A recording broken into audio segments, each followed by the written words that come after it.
السلام عليكم ورحمة الله وبركاته. أهلا بحبايبي في مطبخ ست البيت. النهاردة أنا هعمل معاكم المكرونة البشاميل. أنا صورتها معاكم قبل كده بس أنا حبيت أصورها تاني النهاردة. أنا معايا المية بتغلي على النار، هنزل بيها بالملح.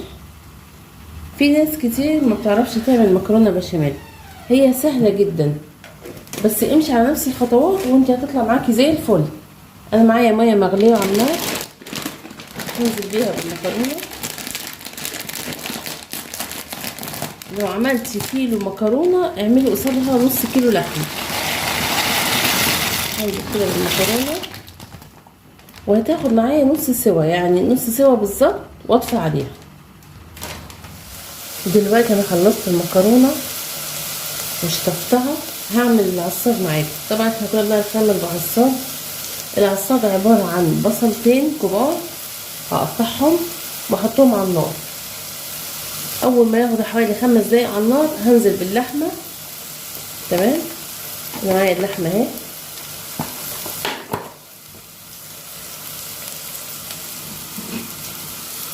هنزل باللحمه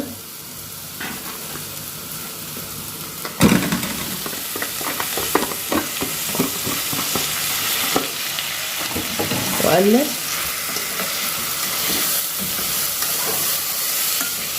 واول ما تنشف ميتها خالص، لان شيء طبيعي اللحمه هتنزل ميه، اول ما تنشف ميتها خالص ابدا انزل بالطماطم. يبقى ايه هو العصاج؟ بصل ولحمه وطماطم. بحط البصل على النار، اول ما تبدا تصفر معايا هنزل باللحمه تنشف ميتها خالص، وبعد كده انزل بيها بحبيتين طماطم. دلوقتي انا معايا اللحمه اهي، هقلبها. هي لسه ما نشفتش ميتها معايا. تمام، واركنها. دلوقتي بقى انا هعمل بشاميل. البشاميل انا معايا لتر لبن عشان انا عامله كيلو مكرونه. تمام، هحط على لتر اللبن انا على البارد، انا بتكلم دلوقتي على البارد. الطريقه دي انا حسيت انها اسهل. احط حوالي 6 معالق دقيق. ادي 1 2 3 4 5. هنقول 5 ونص. تمام، دلوقتي انا بشتغل على البارد. بعد كده هنزل بالفلفل الاسود، احط حوالي ربع معلقه حلوه كده محترمه. مكعب مرقه،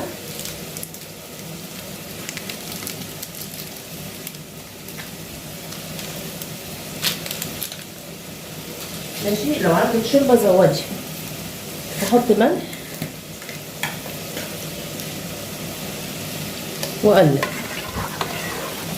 كده. انا بشتغل على البارد. الطريقه دي اسهل بكتير من الطريقه التانية. حابه تعملي دي براحتك، حابه تعملي دي برضو براحتك. كده اقلب على طول وابدا اولع النار، والنار معايا تكون هاديه. انا عايزاها تفك من التكتلات دي كلها خالص. هتفك معايا دلوقتي. اول ما تشتغل هتبدا تفك معايا. هسيبها لحد ما تتقل. يبقى انا حطيت لبن على النار. تمام، وبعد كده نزلت بالدقيق، فلفل اسود، ملح، مكعب مرقه. وانا ممكن ازود مكعب تاني عشان عامله كميه كبيره. الصينيه بتاعتي كبيره فانا هحط مكعب تاني واظبط الملح بتاعها. ادي البشاميل. وعلى فكره في نفس الحله اللي انا عملت فيها المكرونه شطفتها بس واشتغلت فيها البشاميل. انا ما بحبش اعمل مواعين كتير وانا بشتغل او بعمل الاكل عامه. هي كده كده كانت مكان مكرونه يعني كويسه، ما فيهاش اي حاجه. اقلب كده. ما بحبش اكركب، بالذات لما اكون في المطبخ ما بحبش اكركب الدنيا عليا. بحب المطبخ بتاعي يكون نظيف. واي واحده انا بقول لها الكلام ده، حاولي طول ما انت واقفه في المطبخ ايدك في ده وفي ده وفي ده. ما تستنيش لما تعملي حاجه واحده بس على النار، العين التانيه شغاله اشتغلي عليها. عندك طبقين في الحوض، ادخلي اشطفيهم على طول. لو دخلتي مثلا وبتعملي كوبايه شاي، بتعملي حاجه سريعه في المطبخ، لقيتي معلقتين طبقين في الحوض، مش عيب انك انت تمدي ايدك تغسليهم على طول. احسن ما تراكميهم عليكي وتيجي بالليل طبعا اليوم كله بتبقي شغاله وتعبانه هتلاقي ان المواعين اتكومت عليكي ما قدرتيش تغسليها فسبتيها ونمتي. طب وليه؟ طب ما تغسلي اول باول وتخلي مطبخك نظيف كده وانت نظيفه وتبقى فله كده ومعلكيش اي حاجه. شايفين معلش انا زودت عليكم في الكلام، بس انا حبيت اقول لكم على معلومه. في ستات فعلا كتير بتكسر انها تغسل مواعين اول باول وتقول خليها بالليل، وتيجي على بالليل برضو تكسر. لا يا ستي، وانت واقفه في المطبخ ايدك فيها على طول كده، وانت بتعملي الاكل برضو ايدك فيها على طول كده، مش هتعمل معاكي اي حاجه. انا ماشيه على النظام ده من زمان، عشان كده بحس ان انا مبقاش عندي مواعين اصلا على طول. كده بدات تفك معايا خالص اهي، وتبدا تتقل. على النار شويه. طب لو انت عملتيها كده وحسيت ان هي ما فكتش معاكي اعمل ايه؟ ما باظتش ولا اي حاجه، اديها خبطه في الخلاط او بالهاند بلندر على طول كده هتلاقيها فكت معاكي. بس انا الحمد لله بتفك معايا اهي. هسيبها عشان ما اطولش عليكم تتقل معايا وبعد كده اوريها لكم. شايفين البشاميل فك من اي تكتلات خالص اهو، ولا احتاجنا الهاند بلندر ولا احتاجنا الخلاط. طالما انت بايدك فيه وشغاله فيه على طول مش تحتاجي لاي حاجه. شايفين؟ نزلت عليها بمعلقه سمنه بلدي واقلب، لان خلي بالك هو كده ما فيهوش اي مواد دهنيه. فانا في الاخر خالص بحط عليه معلقتين سمنه كده واقلب. والعصاج معايا العين التانية شغاله اهو تمام. شايفين البشاميل اللي طالع معايا عامل ازاي؟ كريمي خالص اهو.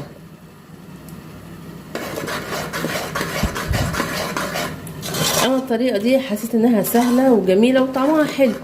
ممكن برضو تعملي الطريقه التانية، انا بعمل دي واعمل دي كده. خلاص انا هبدا اطفي عليه. انا اتاكدت ان مفيهوش اي تكتلات خالص اهو معايا. اسيبه يبرد لحد ما نجيب المكرونه ونحطها في الصينيه. دلوقتي انا خلصت البشاميل وخلصت العصاج معايا. جبت صينيه وحطيت فيها معلقتين بشاميل من تحت. حابه تحطي رشه بقسماط حطي، بس انا عامه ما بحطش والحمد لله مش بتلزق معايا. فانا حطيت معلقتين بشاميل كده. ناس كتير بسمعهم بيقولوا البشاميل، مكرونه البشاميل صعب ان احنا نعملها. عايزه اقول لكم البشاميل عباره عن بشاميل اللي احنا عملناه يعني اسهل ما يمكن، والعصاج وبتسلق المكرونه. ايه اللي صعب بقى؟ فالمكرونه البشاميل ما فيهاش اي حاجه صعبه.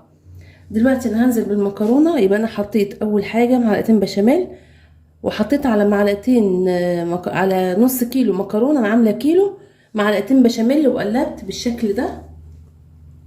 وهبدا ارصها في الصينيه. لو انت عندك وقت زي ما انا عندي دلوقتي، انا صاحيه بدري، فانا عندي وقت ان انا عايزه اعملها بمزاج وارصها بس في الصينيه.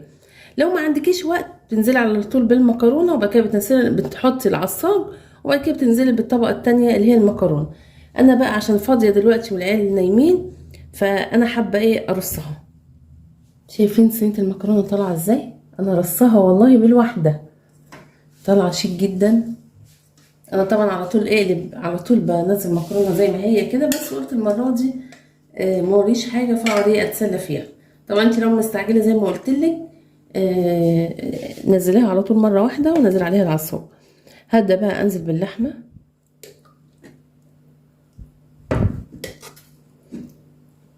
تهيألي مفيش حد ما بيحبش البشاميل، المكرونه بشاميل اتوقع. انا عندي العيال بيموتوا فيها. على فكره انا بصور والله وبعمل المكرونه دي الساعه 8:30 الصبح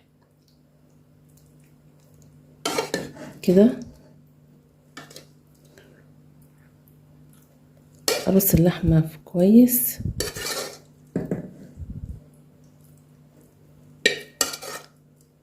بالشكل ده.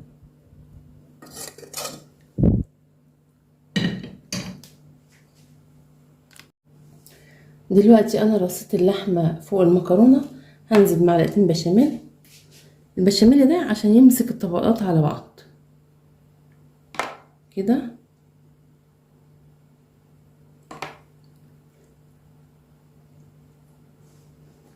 تمام. دلوقتي بقى هبدأ احط معلقتين بشاميل برضو تاني على المكرونة اللي هي الطبقة التانية، وهرصها نفس الرصة. دلوقتي انا رصيت المكرونة الطبقة التانية تمام. هبدأ بقى انزل بالبشاميل.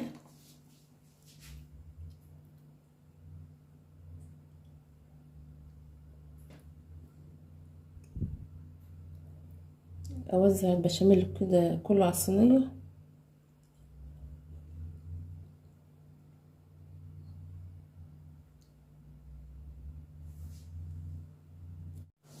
دلوقتي كده خلاص الصينيه بتاعتي، هنزل عليها برشه بسيطه كده من جبنه موتزاريلا وجبنه رومي كده وجبنه شيدر ميكس جبن كده.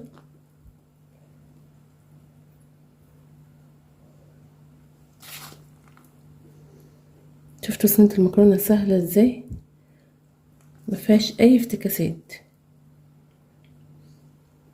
وهدخلها على درجه حراره 180، ممكن تقعد معايا ساعه الا ربع، وبعد كده اول ما اطلعها اوريها لكم. دلوقتي بعد ما خلصت صينيه المكرونه معايا، شايفين شكلها طالع تحفه.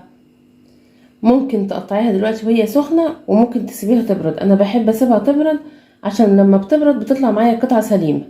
هسيبها تبرد واقطعها.